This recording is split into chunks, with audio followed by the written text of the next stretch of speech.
Sa mga walay utak nga na idiot, may tanong ako.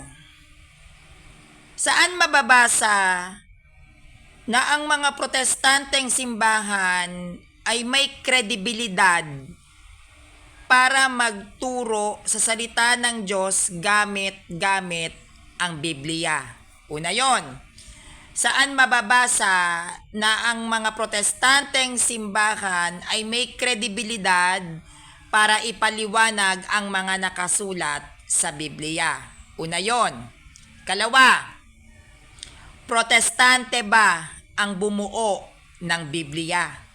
Ikalawa, protestante ba ang bumuo ng Biblia? Okay. Ikatlo, protestante ba ang tatag ni Kristo na simbahan? Protestanteng simbahan ba ang itinatag ni Kristo? Ikaapat, ano bang simbahan ang nakatatag sa bayan ng Jerusalem? Protestante ba o hindi? I repeat the question. Ang nakatatag bang simbahan sa bayan ng Jerusalem ay protestanteng simbahan ba? Yes or no? Sana masagot. Ikalima, yung mga kaanib ba o yung mga tupa ba ni Kristo na kanyang tinawag sa bayan ng Jerusalem bago ito lumaganap sa sangdaigdigan ay mga protestante ba? I repeat the question. Mga protestante ba ang tinawag ni Kristo sa bayan ng Jerusalem bago lumaganap ang Christianity sa buong mundo? Okay, pang-anim. Ang 12 alagad ba ay mga protestante? I repeat the question. Ang 12 apostles ba ay mga protestante? Okay, pang-7. Kung protestante ang 12 apostles, anong pangalan ng Protestant churches ang kinaaaniban noon ng 12 apostles? I repeat. Kung protestant ang 12 apostles, anong Protestant churches ang kinaaaniban ng mga apostles?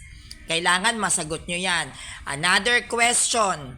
Saan mababasa sa Bible na nag-convert si Kristo ng Kristiyano na? Saan mababasa sa Bible na nag-convert si Christ ng Kristiyano na? Sana masagot nyo. That is a categorical question. Maayong buntag sa kaninyong tanan. Nakamata na ang gwapa nga na babayi. So, ang tanong is, the question is sa mga sulpot, saan mababasa na nagsabi si Bishop Ignacio ng Antioch na siya ang founder ng Catholic Church? I repeat. Saan mababasa at kung sinabi ba ni San Ignacio ng Antioch, which is siya ay bishop, na siya ang founder ng Catholic Church? That is the first question. The second question, saan mababasa na sinabi mismo o claim ni Emperor Constantine na siya nga ang founder ng Catholic Church? Bigyan nyo ko ng standard references. Hindi po tayo pwedeng mag-claim na si Bishop Ignacio ng Antioch at si Emperor Constantine ang founder ng Catholic Church hanggat hindi tayo nakakapagbigay ng standard references o meron ba silang sinulat na sila mismo ay nagsabi na sila ang founder ng Catholic Church.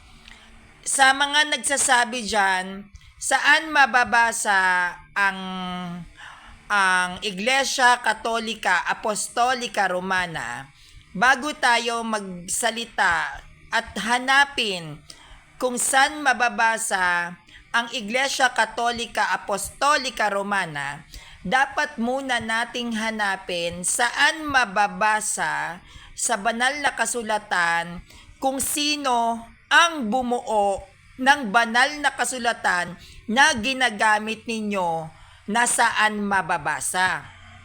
Kasi kung gagamit tayo ng banal na kasulatan, which is Bible, at tatanungin nyo kaming mga Katoliko saan mababasa ang Iglesia Katolika Apostolika Romana, dapat nyo munang ibigay sa amin letra por letra, categorical answer, saan mababasa kung sino ang bumuo ng Bible.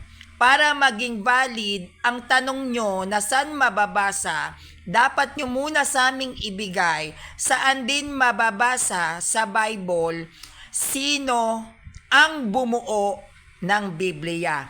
Letra por letra, punto por punto. Tuldok kung tuldok, kuwit kung kuwit. Sagutin nyo ang basic na katanungan ng Sanrio. Hello mga kapanalig. Yan, nandito ako sa Cebu. At marami po nag-i-invite sa akin ngayon na mga CFD na dumalo sa Bible study. Actually, may kumukuha pa nga sa aking mag-guest speaker at balak akong ipaalam sa mga bumuo ng Bible study, mapabuhol, mapa dito sa Cebu, no? Pinapapunta ako sa Bible study nila kasi syempre, hindi natin may iwasan na ma-curious sila kung ano ba ang itsura ko sa personal. At dahil nandito ako sa Cebu, no, at nasabi ko din na soon pupunta ako ng Bohol, ako ay natatanong kung saan ba ako pabor. Sa God died o sa God died literally. Kasi yan na lang naman yung sagot na inaantay ng lahat. Sa akin kasi, sa usapin ng God died and God died literally, hindi ako sumasali sa ganyan. Bakit? Kasi may mga kaibigan po akong nag-i-stand ng God died at may mga kaibigan ako na nag-i-stand ng God died literally. Kumbaga, nire-respeto ko kung ano yung mga stand nila. At ang lagi kong sinasabi sa kanila, ang stand ko is Christ died. Christ died. Kasi para sa akin, hindi naman talaga siya dapat pang pinagtatalunan. Hindi siya dapat masyadong pinag-uusapan. Kasi totoo lang nagsimula lang naman ng issue na yan. Yung taong gusto lang naman sumikat sa social media o yung taong gusto lang siyang palakpakan ng mga tao. Tignan nyo, yung nagsimula ng ganyang issue, nasa na ngayon, bumagsak na.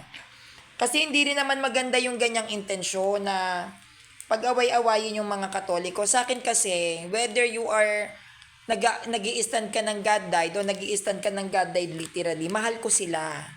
Kasi Katoliko yan eh. Basta't Katoliko ka, mahal kita. Kaya ako, kahit ang mga God died followers, suportado ko sila. Pupuntahan ko nga sila eh, yung mga nag-stand ng God died. Susuportahan ko sila. Gusto ko ding makinig sa mga lecture nila kasi marami din naman akong matututunan din sa kanila. And for sure, hindi naman puro God died lang yung ituturo nila, no? Ganon din sa God died literally. Susuportahan ko din sila. Dahil hindi naman puro God died literally din malamang yung itatapik nila. Marami din akong natututunan. So what I am trying to say, basta Katoliko, suportado ko yan. Kung meron mang issue or political issues regarding sa God died and God died literally, labas ako dyan. Pero yung pagpili ng mga kakaibiganin ko o pupuntahan ko, whether it's God died and God died literally, labas po ako sa issue na yan. Ang sa akin po, basta Katoliko, mahal kita at wala pong